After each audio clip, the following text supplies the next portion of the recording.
ಸ್ನೇಹಿತರೆ ನಮಸ್ಕಾರ. ಇವತ್ತು ಈ ಒಂದು ವಿಡಿಯೋ ಮಾಡುವ ಉದ್ದೇಶ ಏನೆಂದರೆ, ಭಾಳಷ್ಟು ನಮ್ಮ ಸಾರಿಗೆ ನೌಕರರು ಸಾಮಾಜಿಕ ಜಾಲತಾಣ ಮತ್ತು ಈ ಪ್ರೆಸ್ ಮೀಟ್ಗಳಲ್ಲಿ ಭಾಗವಹಿಸಿದ್ರೆ ಅವರಿಗೆ ಒಂದು ಸುತ್ತೋಲೆಯನ್ನು ಮಾಡಿಕೊಂಡು ಆ ಸುತ್ತೋಲೆಯ ಪನಿಷ್ಮೆಂಟ್ ಮಾಡ್ತೀವಿ ಅಂತ ಹೇಳಿ ಸಾರಿಗೆ ಸಂಸ್ಥೆಯಿಂದ ಒಂದು 17/12/2019 ವ್ಯವಸ್ಥಾಪಕ ನಿರ್ದೇಶಕರು ಸುತ್ತೋಲೆ ಸಂಖ್ಯೆ 1662 ಈ ಸುತ್ತೋಲೆಯನ್ನು ಮಾಡಿರ್ತಾರೆ. ಈ ಸುತ್ತೋಲೆಯಲ್ಲಿ ಏನು ಹೇಳುತ್ತೆ ಅಂತಂದರೆ, ಗಣ್ಯ ವ್ಯಕ್ತಿಗಳ ಬಗ್ಗೆ ಹಾಗೂ ನಿಗಮದ ಘನತೆಗೆ ಧಕ್ಕೆ ತರುವಂಥ ಹೇಳಿಕೆಗಳನ್ನು ದಿನಪತ್ರಿಕೆಗಳಲ್ಲಿ ಸಾಮಾಜಿಕ ಜಾಲತಾಣಗಳಲ್ಲಿ ಪ್ರದರ್ಶಿಸುವ ಬಗ್ಗೆ ನಿರ್ದೇಶನಗಳು. ಈ ಸುತ್ತೋಲೆಯನ್ನು ಮಾಡೋದಕ್ಕೆ ಅಂದರೆ ಈ ಸುತ್ತೋಲೆ ಎಲ್ಲಿಂದ ಆಗುತ್ತೆ ಅಂತಂದರೆ, ಸರ್ಕಾರದ ಸುತ್ತೋಲೆ ಸಂಖ್ಯೆ CHSUE 141 EASU 89 ದಿನಾಂಕ 14/12/1989 ಒಂದು ಸುತ್ತೋಲೆಯನ್ನು ಸರ್ಕಾರ ಮಾಡಿದೆ. ಆ ಸುತ್ತೋಲೆಯನ್ನು ಮುಂದಿಟ್ಟುಕೊಂಡು ಆ ಸುತ್ತೋಲೆಯಲ್ಲಿರ್ತಕ್ಕಂಥ ಎಲ್ಲ ಅಂಶಗಳನ್ನ ಪರಿಗಣಿಸಿ 17/12/2019 ಈ ಒಂದು ಸುತ್ತೋಲೆಯನ್ನು KSRTC ಅವರು ಮಾಡಿರ್ತಾರೆ. ನಿಗಮದಲ್ಲಿ ಕಾರ್ಯನಿರ್ವಹಿಸುತ್ತಿರುವ ನೌಕರರು ಅಧಿಕಾರಿಗಳು ಗಣ್ಯ ವ್ಯಕ್ತಿಗಳನ್ನು ಅವಹೇಳನಕಾರಿ ಟೀಕಿಸುವುದು ಮತ್ತು ನಿಗಮದ ಘನತೆಗೆ ಧಕ್ಕೆ ತರುವಂಥ ಮಾತುಗಳನ್ನು ಚಿತ್ರೀಕರಿಸಿ ಸಾಮಾಜಿಕ ಜಾಲತಾಣಗಳಲ್ಲಿ ಮಾಧ್ಯಮಗಳಲ್ಲಿ ಪ್ರದರ್ಶಿಸುವುದು ಮತ್ತು ಹೇಳಿಕೆಯನ್ನು ನೀಡುವುದು ಕಂಡುಬಂದಿದ್ದು ಇದು ಆಘಾತಕಾರಿಯಾಗಿರುತ್ತದೆ. ಈ ಹಿನ್ನೆಲೆಯಲ್ಲಿ ಕಾರ್ಯನಿರ್ವಹಿಸುವ ನೌಕರರು ಅಧಿಕಾರಿಗಳು ಗಣ್ಯ ವ್ಯಕ್ತಿಗಳನ್ನು ಅವಹೇಳನಕಾರಿಗೆ ಟೀಕಿಸುವುದು ಮತ್ತು ನಿಗಮದ ಘನತೆಗೆ ಧಕ್ಕೆ ತರುವಂತಹ ಮಾತುಗಳನ್ನು ಚಿತ್ರೀಕರಿಸಿ ಸಾಮಾಜಿಕ ಮಾಧ್ಯಮಗಳಲ್ಲಿ ಸಾಮಾಜಿಕ ಜಾಲತಾಣಗಳಲ್ಲಿ ಪ್ರದರ್ಶಿಸುವುದು ಗಂಭೀರವಾಗಿ ಪರಿಗಣಿಸಿದೆ. ನಿಗಮದ ಅಧಿಕಾರಿಗಳು ಕುಂದುಕೊರತೆಗಳ ನಿವಾರಣೆ ಬಗ್ಗೆ ಸಂಬಂಧಪಟ್ಟ ಮೇಲಧಿಕಾರಿಗಳ ಗಮನಕ್ಕೆ ತಂದು ನಿಯಮಾನುಸಾರ ಸೂಕ್ತ ವೇದಿಕೆಯಲ್ಲಿ ವಿಭಾಗದ ಕಾರ್ಮಿಕ ಮತ್ತು ಕಲ್ಯಾಣಾಧಿಕಾರಿಗಳು ಬಗೆಹರಿಸಿಕೊಳ್ಳುವುದು. ಇದು ಮುಖ್ಯವಾಗಿರ್ತಕ್ಕಂಥದ್ದು. ಸಂಬಂಧಪಟ್ಟವರೆಲ್ಲರೂ ಮೇಲಿನ ಅಂಶಗಳನ್ನು ಮನದಲ್ಲಿಟ್ಟುಕೊಂಡು ಮಾಡಿಕೊಂಡ ಅದರಂತೆ ಕ್ರಮ ಕೈಗೊಳ್ಳತಕ್ಕದ್ದು. ತಪ್ಪಿದಲ್ಲಿ ವಿಷಯವನ್ನು ಗಂಭೀರವಾಗಿ ಸೂಕ್ತ ಶಿಸ್ತು ಕ್ರಮ ಜರುಗಿಸುವ ಸುತ್ತೋಲೆ ತಕ್ಷಣವೇ ಜಾರಿಗೆ ಬರುತ್ತದೆ ಅಂತ ಹೇಳ್ತಾರೆ. ಈ ಸುತ್ತೋಲೆ ಸರ್ಕಾರ ಮಾಡಿರ್ತಕ್ಕಂಥ ಸುತ್ತೋಲೆಯಲ್ಲಿ ಏನು ಹೇಳುತ್ತೆ ಅಂತಂದರೆ, ಸರ್ಕಾರ ಮಾಡಿರ್ತಕ್ಕಂಥ ಸುತ್ತೋಲೆಯಲ್ಲಿ ಇರ್ತಕ್ಕಂಥ ಅಂಶ ಏನಂತಂದರೆ, ಅದನ್ನು ಕೂಡ ಸರ್ಕಾರಕ್ಕೆ ಕೊಟ್ಟು ತಗೊಂಡಿದ್ದೀನಿ, ಸರ್ಕಾರಕ್ಕೆ ಅರ್ಜಿ ಬರೆದು. ಅದರಲ್ಲಿ ಏನು ಹೇಳುತ್ತೆ ಅಂತಂದರೆ, ನಾವು ಮೇಲಧಿಕಾರಿಗಳಿಗೆ ದೂರು ಕೊಡ್ತೀವಲ್ಲ, ಆ ದೂರಿಗೆ ಸಂಬಂಧಪಟ್ಟಂಗೆ ಇದು ಅದನ್ನು ಹಿಂಬರ ಕೊಟ್ಟಿರ್ತಾರೆ.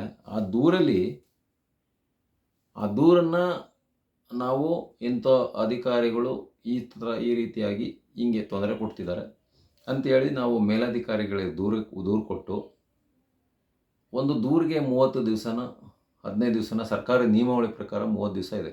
ಆ ದೂರದ ಬಗ್ಗೆ ದೂರನ್ನ ಕೊಟ್ಟು ಕೂಡ ನೀವು ಕ್ರಮ ತಗೊಳ್ಳಿಲ್ಲ ಅಂದರೆ ಪತ್ರಿಕಾ ಮಾಧ್ಯಮದಲ್ಲಿ ಸಾಮಾಜಿಕ ಜಾಲತಾಣದಲ್ಲಿ ಹಾಕ್ಬೋದು.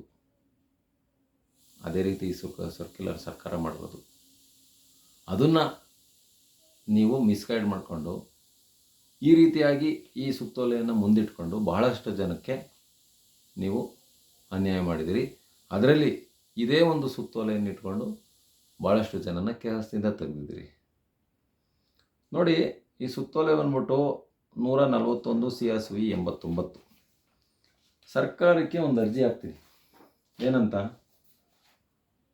25/6/2024 ಒಂದು ಅರ್ಜಿ ಹಾಕ್ತೀನಿ ಆಡಳಿತ ಸುಧಾರಣಾ ಇಲಾಖೆಯವರಿಗೆ. ಸುತ್ತೋಲೆ ಸಂಖ್ಯೆ CHSUE 141 EASU 89 ದಿನಾಂಕ 14/12/2019 ಸುತ್ತೋಲೆ ಅಧಿಕೃತವಾಗಿ ಈಗ ಚಾಲ್ತಿಯಲ್ಲಿರುವ ಬಗ್ಗೆ ಮಾಹಿತಿ ಲಭ್ಯವಿದ್ದಲ್ಲಿ ಈ ಸುತ್ತೋಲೆಯ ಪ್ರತಿಗಳನ್ನು ದೃಢೀಕರಿಸಿ ನೀಡುವುದು. ಸರ್ಕಾರದ ಸುತ್ತೋಲೆ ಸಂಖ್ಯೆ 114/89 14/12/2020 ಸುತ್ತೋಲೆಯನ್ನು ರದ್ದುಪಡಿಸಿರುವ ಬಗ್ಗೆ ಮಾಹಿತಿ ಲಭ್ಯವಿದ್ದಲ್ಲಿ ಮಾಹಿತಿಯನ್ನು ದೃಢೀಕರಿಸಿ ನೀಡುವುದು. ಮತ್ತು ಸರ್ಕಾರದ ಸುತ್ತೋಲೆ ಸಂಖ್ಯೆ CHSUE 141/89 14/12/1989 ಸುತ್ತೋಲೆಯನ್ನು ರದ್ದುಪಡಿಸಿರುವ ಬಗ್ಗೆ ಸುತ್ತೋಲೆಯ ಸಂಖ್ಯೆಯನ್ನು ಉಲ್ಲೇಖಿಸಿರುವ ಹೊರಡಿಸಿರುವ ಬೇರೆ ಇಲಾಖೆಯ ಆದೇಶ ಕೂಡ ರದ್ದಾಗಿರುವ ಬಗ್ಗೆ ಆದೇಶ ಹೊರಡಿಸಿರುವುದು ದೃಢೀಕರಿಸಿ ನೀಡುವುದು. ಅಂದರೆ ಈ ಸುತ್ತೋಲೆ ಈಗೇನು ನೀವು ಸರ್ಕಾರ ಸುತ್ತೋಲೆ ಅನ್ವಯ 2019ರಲ್ಲಿ ಸುತ್ತೋಲೆ ಮಾಡಿದಿರಲ್ಲ, ಯಾವುದು ಸುತ್ತೋಲೆ ಸಂಖ್ಯೆ, ಒಂದು ನಿಮಿಷ, 1662 ಸುತ್ತೋಲೆಯನ್ನು ಈ ಸರ್ಕಾರದ ಸುತ್ತೋಲೆನ ಅಡಾಪ್ಟ್ ಮಾಡ್ಕೊಂಡು ಮಾಡಿದ್ದೀರಿ. ಈ ಸುತ್ತೋಲೆಗೆ ಸರ್ಕಾರದ ಉಪಕಾರ್ಯದರ್ಶಿ ಅವ್ರು ಏನು ಹೇಳ್ತಾರೆ ಅಂದರೆ, ಅರ್ಜಿದಾರರು ಕೋರುವ ಮಾಹಿತಿಯು 1989ನೇ ಸಾಲಿನದಾಗಿದ್ದು ಸುಮಾರು 34 ವರ್ಷಗಳ ಹಿಂದೆ ಹೊರಡಿಸಿರುವ ಸರ್ಕಾರಿ ಸುತ್ತೋಲೆಯ ಕುರಿತಾಗಿರುವುದರಿಂದ ಸುತ್ತೋಲೆಗೆ ಸಂಬಂಧಪಟ್ಟಂತೆ ಯಾವುದೇ ಮಾಹಿತಿ ಲಭ್ಯವಿರುವುದಿಲ್ಲ. ಹಾಗಾಗಿ ನಿಮ್ಮ ಅರ್ಜಿಯನ್ನು ವಿಲೇವಾರಿ ಮಾಡಿರುತ್ತೇವೆ. ನೋಡ್ರಪ್ಪ, ಸರ್ಕಾರದಲ್ಲಿ ಈ ಸುತ್ತೋಲೆನೇ ಇಲ್ಲ. ಆಗಿದ ಮೇಲೆ ನೀವು ಆ ಸುತ್ತೋಲೆಯನ್ನು ಇಟ್ಕೊಂಡು ಇನ್ನೂ ಕೂಡ ಸಾರಿಗೆ ನೌಕರರಿಗೆ ಗದಾಪ್ರಹಾರ ಮಾಡ್ತಿದ್ದೀರಲ್ಲ, ಏಕೆ? ಇದನ್ನು ಕೇಳೋರು ಯಾರೂ ಇಲ್ವೇ? ಮೊನ್ನೆ ಯಾರೋ ಫೇಸ್ಬುಕ್ಕಲ್ಲಿ ಬಂದ್ಬಿಟ್ಟು ಯಾವುದೋ ಹಾಸನದ ಇವ್ರಿಗೆ ಸ್ಟ್ರೈಕ್ ದಿವಸ ಏನೇನೋ ಮಾತಾಡ್ಬಿಟ್ರು, ಅವ್ರಿಗೆ ಚಾರ್ಜ್ ಶೀಟ್ ಕೊಟ್ಬಿಟ್ಟವ್ರೆ ಅಂಥೇಳಿ ಹೇಳ್ತಿದ್ರಲ್ಲ ಸ್ವಾಮಿ. ಬನ್ನಿ, ದಾಖಲೆ ಕೊಡ್ತೀನಿ, ಹೈಕೋರ್ಟಲ್ಲಿ ಚಾಲೆಂಜ್ ಮಾಡಿ. ಅದು ಬಿಟ್ಬಿಟ್ಟು ಅವ್ರನ್ನ ಇದಕ್ಕೆ ಫೇಸ್ಬುಕ್ಕಲ್ಲಿ ರಿಕ್ವೆಸ್ಟ್ ಮಾಡ್ತಿರಲ್ರಿ. ಅಯ್ಯೋ, ಸಾರಿಗೆ ನೌಕರರಲ್ಲಿ ಭಾಳಷ್ಟು ಜನ ಬುದ್ಧಿವಂತರು, ಲಾಯರ್ ಇರೋರು ಇದ್ದಾರೆ. ಅವ್ರಿಗಿರೋಷ್ಟು ಸಾಮಾನ್ಯ ಜ್ಞಾನನೂ ನಿಮಗಿಲ್ಲ ಅನ್ನೋದನ್ನ ಆ ಒಂದು ವಿಡಿಯೋಯಿಂದ ಗೊತ್ತಾಗ್ತಾ ಇದೆ. ಇರಲಿ, ನಿಮ್ಮ ಬಗ್ಗೆ ಮಾತಾಡೋಕ್ಕೆ ಹೋದರೆ ಭಾಳಷ್ಟು ಇರುತ್ತೆ, ಅದನ್ನು ನೋಡೋಣ ಮುಂದಿನ ದಿನಗಳಲ್ಲಿ. ಆ್ಯಕ್ಚುಲಿ ನಾನು ಈ ಒಂದು ಇದಕ್ಕೆ ಬರೋದಕ್ಕೆ ಅಂದರೆ ನೀವೇ ನೇರ ಕಾರಣ.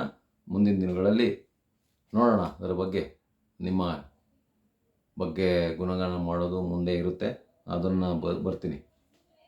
ಅದಾದ ನಂತರ ಪ್ರಥಮ ಮೇಲ್ಮನವಿನ ಕರೀತಾರೆ.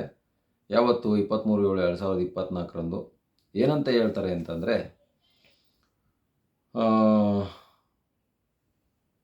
ಸಿಹಾಸುಯಿ 128/2021 ದಿನಾಂಕ 6/11/2022 ಸಚಿವಾಲಯ ಕಡಿತಗಳನ್ನು ABCD ಮತ್ತು D ವರ್ಗವನ್ನು ಮುಕ್ತಾಯಗೊಳಿಸಿದ್ದು, A ವರ್ಗದ ಕಡಿತಗಳನ್ನು ಶಾಶ್ವತವಾಗಿ ಉಳಿಸಿಕೊಳ್ಳಿದೆ.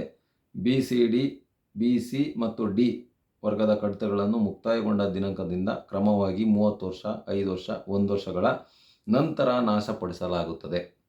ಈ ಹಿನ್ನೆಲೆಯಲ್ಲಿ ಸುತ್ತೋಲೆ ಸಂಖ್ಯೆ ಸಿಹಾಸುಯಿ 141 EASU 89 ದಿನಾಂಕ 14/12/1989 ಕಡತವನ್ನು C ವರ್ಗದಲ್ಲಿ ಮುಕ್ತಾಯಗೊಳಿಸಿದ್ದು, ಈ ಕಡತವು ತರಬೇತಿ ಶಾಖೆಯಲ್ಲಾಗಲಿ, ಪತ್ರಗಾರ ಇಲಾಖೆಯಲ್ಲಾಗಲಿ, ರೆಕಾರ್ಡ್ ರೂಮ್ನಾಗಲಿ ಲಭ್ಯವಿರುವುದಿಲ್ಲ.